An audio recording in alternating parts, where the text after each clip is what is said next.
consideration. Thank you. Is this a split call? That's my understanding. Greens happy. 10-minute call. Raymond Ho.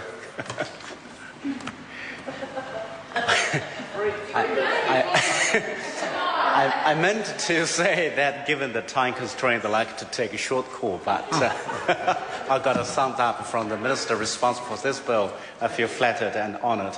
And I'd like to echo what my Labour colleagues said earlier, and the reasons are obvious. Firstly, from the regulatory impact statement, at least 6,000 companies from 55 countries have been alleged or proven members of international cartels. And secondly, almost all of our major trading partners, such as the USA, the UK, Australia and Canada, have criminal sanction regimes already in place.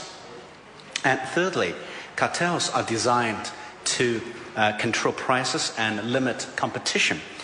They are a legitimate transfer of wealth from consumers to businesses.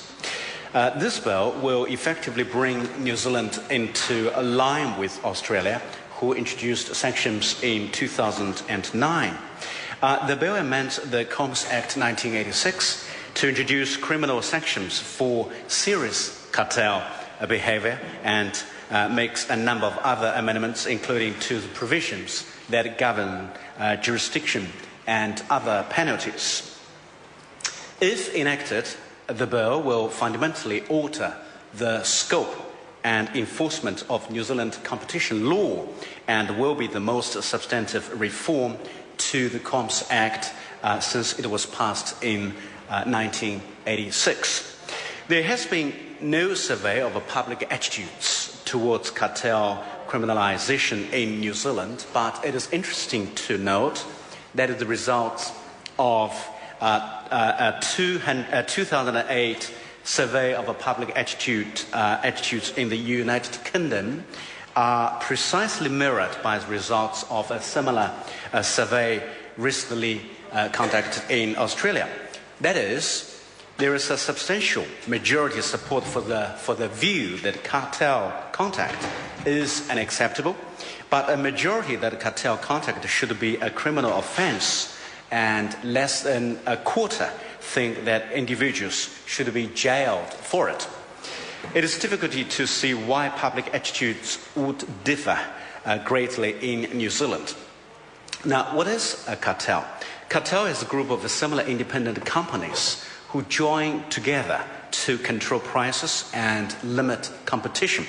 The banned cartel contacts include price fixing, restricting output, market allocating and bid rigging, namely companies agreeing on prices to submit for tenders. During the initial consultation process, Russell McVeigh raised a concern that the new regime will chill competitive conduct due to the uncertainty of its application. The Ministry of Commerce has responded by allocating budget and asking the Commerce Commission to, among other things, develop prosecution guidelines that outline when they would take a criminal prosecution, undertake advocacy and education initiatives to promote better understanding of the prohibitions in the Commerce Act, particularly the cartel prohibition. I look forward to the development of this bill. Thank you very much, Mr. Speaker. The question is that the motion be agreed to. Those of that opinion will say aye. The contrary, no. The ayes have it. Commerce, Cartels and Other Matters Amendment Bill, first reading. The question is that the Commerce, Cartels and Other Matters Amendment Bill be considered by the Commerce Committee. Those of that opinion will say aye. Contrary, no. The ayes have it.